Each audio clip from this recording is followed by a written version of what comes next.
What's going YouTube? It's Yugi Bros bringing you another Duel video. This week we're dedicating to rogue decks, most of which I'm going to create off the top of my head. But all in all, let's playtest the hell out of some random crap and see what happens.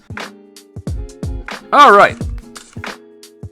So we're playing Into the Darkness Below. It's been a very long time since this has come out now, and I've been really shy towards this card because I think it's incredibly situational, and there's not a whole lot of ways to make it super viable. But after reading through it, I kind of noticed something, so let's go over this together. It's a Bakura skill, Yami Bakura skill. It's, you activate the skill during your main phase. Once per turn, you can discard a normal Fiend monster, then use one of the following skills. Either draw one card and flip this over, or if you have 4 or more Fiend normal monsters with different names in your graveyard, add one monster from your deck to your hand, also flip this card over. So it's once per turn, you're either getting either of these effects. But the problem I have with it is that it has to be a normal Fiend monster, as opposed to just a Fiend monster. Now, I guess if it was just a Fiend monster, this probably would be too good.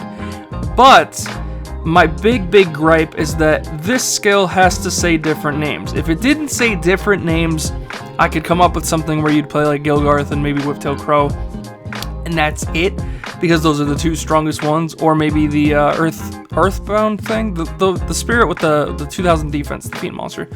But unfortunately, different names makes this card very situational, especially because in a Fiend deck currently, you're probably playing a few copies of Dark Necrofear, which banishes 3 Fiends from your graveyard to summon it, so it's going to make this skill even harder to get off. So after a while, I came to the conclusion that what if we just don't focus on this skill, and we just use this mainly as an upstart goblin once per turn? And after testing that a little bit more, it's actually not that bad. You can, in this deck, trigger this effect very seldomly in this build. I'll show you guys the build, obviously, at the end of the video. But it's almost never going to happen, so you just kind of look at this as discard a normal Fiend to draw 1 card. Extra upstart goblins in the deck. We are playing 30 cards in this deck, too, which I know kind of defeats the purpose, you would think, but you'll see how fast it actually does draw itself out. Our opponent is playing Ritual Ceremony, which, for those that don't know, is activate during the skill during your main phase. Once per duel, you can reveal a ritual monster from your hand, then add a ritual spell from your deck to your hand that can summon that ritual monster. In this case, they're playing a Magician of Black Chaos. They're also playing a little bit of a zombie package. It's double costed and Despair from the Dark. Despair can be used as the entire tribute for this. Alternatively, this can be 2 tributes for Despair from the Dark, and Book of Life and Haunted Shrine, which you'll see later, can bring back both this and your Despair, and Despair is a nice 2800 beat stick. But back to our deck, we're playing obviously all Fiends, and so instead of Decoichi, we're playing like Dark Mimic here, for example, as our draw power, as our flip draw monster, because it's both a Dark for Allure and it's a Fiend for Dark Necrofear. So, we went first. We're going to Allure here, banish the Dark Mimic. Considering it's going to draw us a card anyway, that's its main purpose. We figure we banish it off of this because now we have a normal monster that we can pitch for our skill and draw 1 more card. So we pitch a normal and we draw into another Dark Mimic. So end result's the same, but we did thin our deck a few cards, which is nice, and we pass. They draw into Black Magic Ritual. They'll use the skill here to reveal the Black Magician and add another Black Magic Ritual, although they can't summon it currently, but no real reason to worry about it. It's another way to thin the deck, of course. They summon Costin and they're going to swing here. We're going to take that. Might as well let it go. We have the Sphere, but there's no real reason to use that. This is just an extra draw card. Until we hit something like a gap or something we can tribute summon this for, it's not really worth stalling. And we draw into Zoma the Spirit. We draw into the Gross Ghost of Fled Dreams. Yeah, say that 5 times fast. We go into our main phase and use our skill once again, pitch it and draw a Zoma. We'll set 2 Zomas and a Nudoria and pass. On the end phase, they activate their Zoma, and they will then summon a double Costin that they drew. They're going to go in here with all 3 monsters. We're going to Dust Render the Zoma, getting that off the field. Costin will swing into Nudoria, and we'll have Nudoria pop the other one. In the end phase, we'll flip both these Zomas, And we will draw into another Dark Mimic. So we don't have a normal monster for our skill, but that's fine. This is still draw power every turn. So we'll go into battle phase and have Zoma swing over 1, and Zoma swing directly. What's cool about this deck is that it fills its grave pretty quickly. Now, I know we have cards like the beginning of the end. I feel that's a little too situational because you have to have 7 or more in your grave. 7 or more darks, I should say. But if we get more and more things regarding to having either darks in the grave or fiends, it would definitely work out really well in this deck. This deck does turbo through itself pretty quickly. So they're going to Book of Life here, a double Costin. And Book of Life, keep in mind, then has to banish a card from our graveyard, so they banish our normal monster. Probably on the assumption that they think that this is actually going to resolve, so they might as well get rid of our normal monsters, just in case.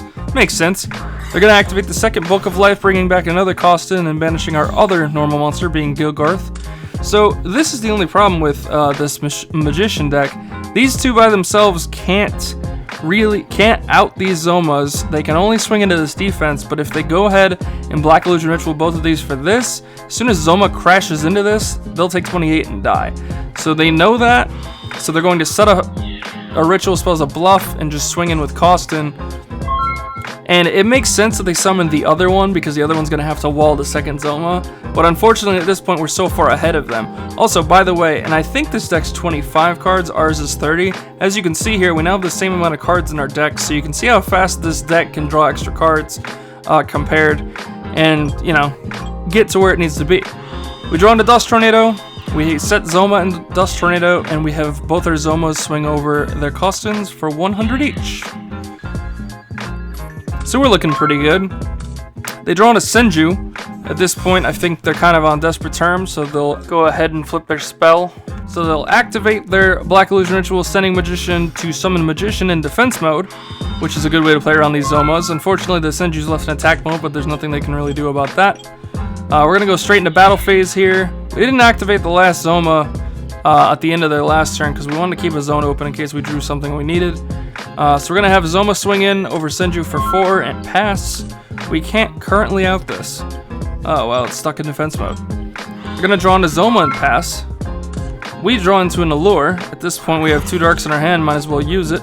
Gilgarth and Dust Tornado allows us to then use our skill, pitching Gilgarth and drawing into another option. Nightmare Wheel is a good play here, because now that we can't deal with this card, we can slowly Nightmare Wheel them to death.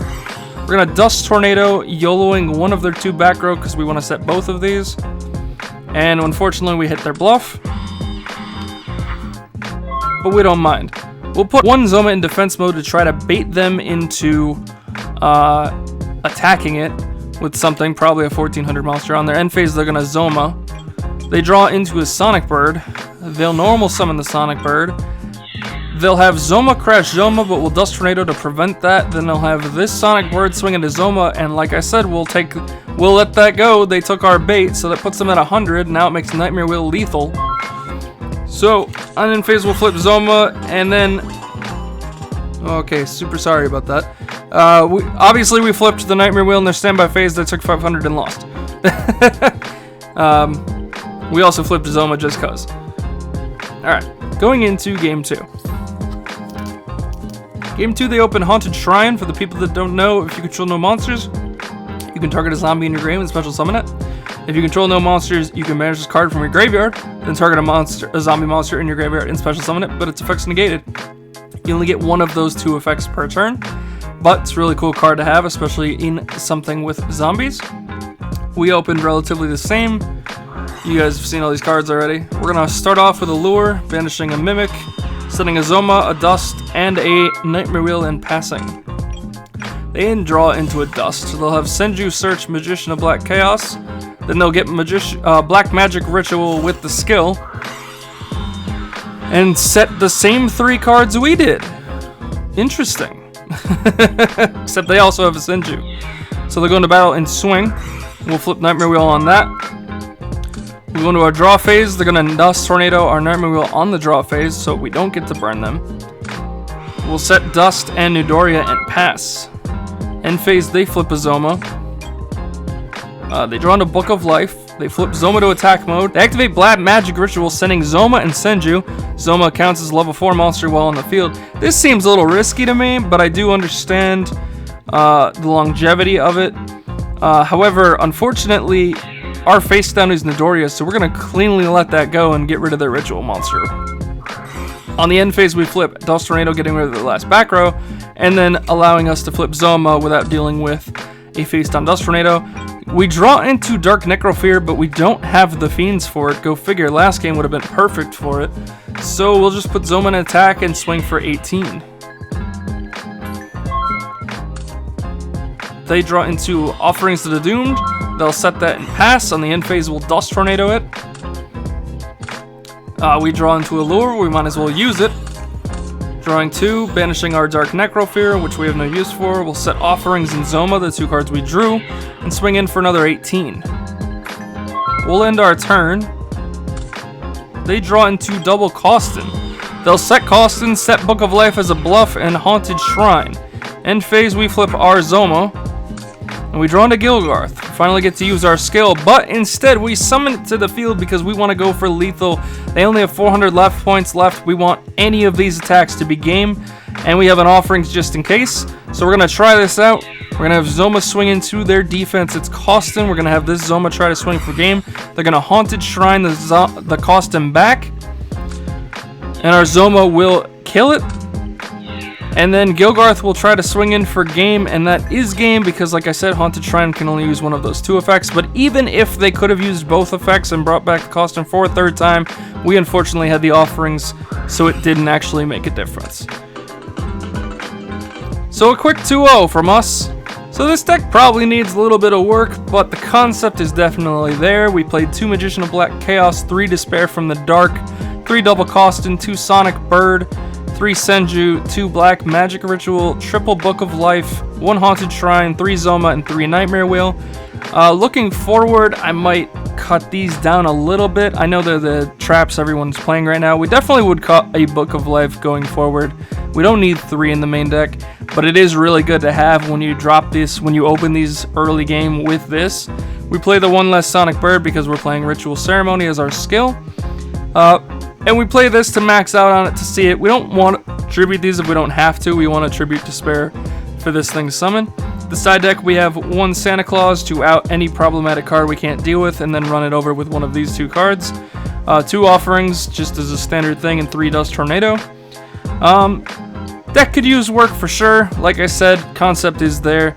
Maybe we'll mess around with this more in the future, but alternatively, the Fiend Turbo deck is playing 2 Dark Necrofear, 2 Gap the Defiant Soldier, triple Nidoriya, triple Dark Mimic level 1, 2 Spear Karibo, and then 6 Upstart Goblins in the form of 3 Gilgarth, 1 Whiptail Crow, 1 Ryukishin Powered, and 1 The Gross Ghost of Fled Dreams. Then to complement our 6 Allures and 3 other flip draws, we play 3 Allure of Darkness because everything in our deck is dark.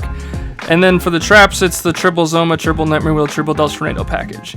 So we have a lot of draw power between this, and these. That's like 12 cards of draw power in a 30 card deck. So obviously, as you saw, even though it's 30, you could also reduce this, but I like the 6 of. I think this is pretty good.